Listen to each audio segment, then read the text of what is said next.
Honorable Member Shri Amol Khole ji. धन्यवाद अध्यक्ष महोदय, आपने मुझे बोलने का अवसर दिया। माननीय राष्ट्रपति जी ने अपने अभिभाषण में सरकार की कई सारी उपलब्धियों का उल्लेख किया और मैं उन उपलब्धियों के लिए सरकार का अभिनंदन करना चाहूँगा जिनका लाभ अंतिम पंक्ति में खड़े अंतिम व्यक्ति तक पहुँचा हो। राष्ट्रपति जी ने अपने अभिभाषण में नए संसद भवन के निर्माण की बात की, गर्व की बात है। लेकिन सवाल ये उठता है अध्यक्ष महोदय कि जिस देश की सार्वजनिक स्वास्थ्य व्यवस्था कोरोना की महामारी में बुरी तरह से एक्सपोज हुई हो, उस देश की प्राथमिकता क्या होनी चाहिए? नया संसद भवन या हर जिले में हर संसदीय चुनाव क्षेत्र में एक सुसज्ज अत्याधुनिक सार्वजनिक अस्पताल? देश की प्राथमिकता को नजर रखते हुए सिर्फ 22 एम से कुछ नहीं होगा।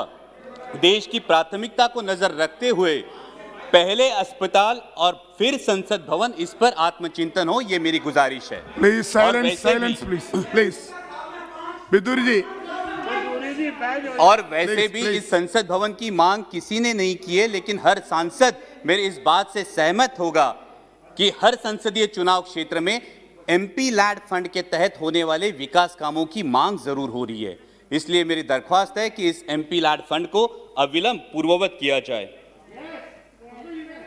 इसमें अभिभाषण में केंद्र और राज्य के सरकारों के बीच कोऑर्डिनेशन की भी बात की गई।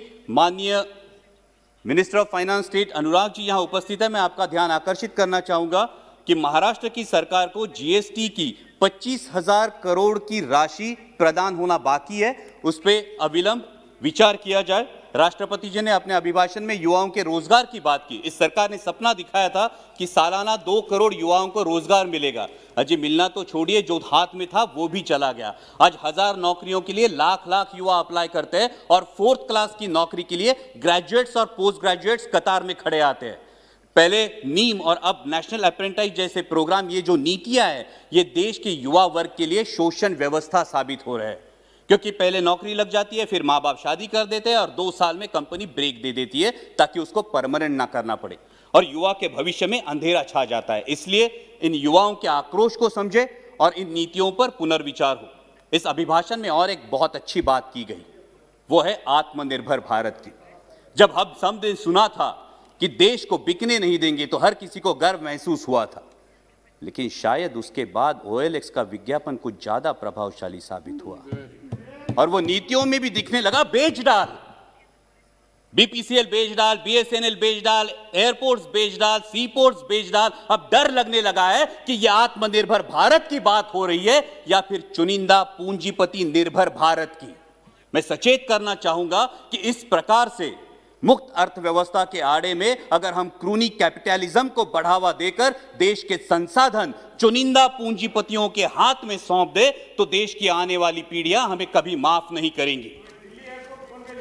इसमें राष्ट्रपति जी के अभिभाषण में किसानों की योजनाओं की बात की गई, लेकिन आज जो हमारे अन्नदाता, हमारे किसान भाई दिल्ली की सरहदों पर आंदोलन कर रहे हैं, जिसमें 200 से भारतीय, मैं भारतीय कहूंगा, 200 से भारतीय शहीद हुए, उनके प्रति कोई संवेदना इस अभिभाषण में नहीं दिखाई दी।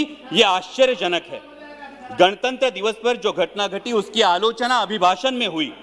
हिंसा का कोई समर्थन नहीं हो सकता, ना ही होना चाहिए, लेकिन उसके उपलक्ष्य में, sir please let me continue, हिंसा का कोई समर्थन नहीं हो सकता, ना ही होना चाहिए, लेकिन उसके उपलक्ष्य में इस किसान आंदोलन को बदनाम करने की जो साजिश रची गई वो निंदनीय है। पहले बताया गया कि सिर्फ पंजाब के किसान हैं, फिर बताया गया कि ये तो आड़तीय है, फिर बताया गया कि ये खालिस्तानी है। Please sit down. Bidur ji, honourable member Bidur ji, बैठिए। Bidur ji please take your seat. Bidur ji, honorable member, please take your seat. So please bring house and order. Why you are angry? Sir अगर you sit down there. Sir अगर ऐसे बोलेंगे कल इनके नेता भी बोलेंगे, तब हम बीच में चलाएंगे, फिर अच्छा होगा सर। No, why? ये जानबूझ के है। Whenever you, Bidur ji, whenever you will speak, at that time That time you can tell everything. Why you are stand up every time? Thank you Please, sir. Please. Sir, गणतंत्र दिवस में जो घटना घटी उसकी आलोचना अभिभाषण में हुई। हिंसा का कोई समर्थन नहीं हो सकता, ना ही करना चाहिए, लेकिन उसके उपलक्ष्य में इस किसान आंदोलन को बदनाम करने की जिस तरह से साजिश रची गई वो निंदनीय है। पहले बताया गया ये तो सिर्फ पंजाब के किसान है, फिर बोला गया कि ये तो आड़ती है, फिर बोला गया ये खालिस्तानी है, और फिर तथाकथित आईटी सेल ने और मीडिया के कुछ नुमाइंदों ने उन्हें देशद्रोही करार दे दिया।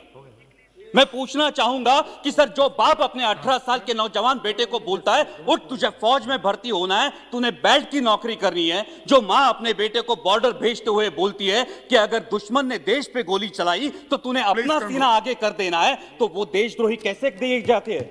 सर, आज बेटा सियाचिन में -डिग्री सेल्सियस में देश की रक्षा कर रहा है और उसका 70 साल का बूढ़ा बाप दिल्ली की सरहदों पर अपने हक के लिए कड़ाके की सर्दी में आंदोलन कर रहा है, तो किस मुंह से बोलेंगे जय जवान जय किसान? और सर, आज तो देश को 2 नए शब्द मिले हैं, उसमें से एक है आंदोलन जीवी। मैं शुक्रगुजार हूं इस शब्द के लिए, कारण महाराष्ट्रातले भाजपचे नेते सतत उठसूट आंदोलन करत होते, त्यांना काय म्हणायचं ते आम्हाला या शब्दामुळे कळलं। पण ज्या कष्टकरी वर्गासाठी आमचे बाबा आढावांसारखे सामाजिक कार्यकर्ते वयाच्या 90 ठामपणे उभे राहतात, ते मात्र महाराष्ट्राचा अभिमान है। लेकिन मैं पूछना चाहूंगा सर आपके माध्यम से कि जिस देश की स्वतंत्रता की बुनियाद ही आंदोलन हो, उस देश में इस बात का प्रयोग कैसे किया जा सकता है? सिर्फ 1 मिनट में कंक्लूड करूंगा सर। यहां पे कई माननीय सदस्य बोलते हुए उन्होंने परराष्ट्र में जिन्होंने अच्छी बात की उसकी सराहना की, लेकिन ये कैसी विडंबना है सर, जब ब्राजील के राष्ट्राध्यक्ष संजीवनी की उपाधि देंगे तो हम खुश होंगे, जब अमेरिकी पूर्व राष्ट्राध्यक्ष हाउडी मोदी बोलेंगे तो हम तालियां बजाएंगे, और जब कोई विदेशी मानवता के दृष्टिकोण से किसान आंदोलन पर टिप्पणी करेगा तो फिर वो फॉरेन डिस्ट्रक्टिव आइडियोलॉजी हो जाती है। सर, ये बैरिकेड्स लगाना, ये फेंसिंग करना, ये किस प्रजातंत्र का लक्षण है? सर, महामहिम राष्ट्रपति जी ने अपने अभिभाषण में आर्य चाणक्य के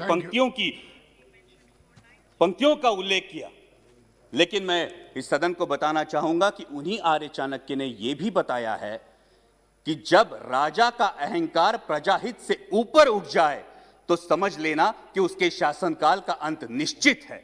और इसीलिए मैं दरख्वास्त करूंगा कि संवेदनशीलता से इस समस्या का किसानों के हित में हल निकाले, ताकि फिर हर देशवासी गर्व से कह सके जय जवान जय किसान।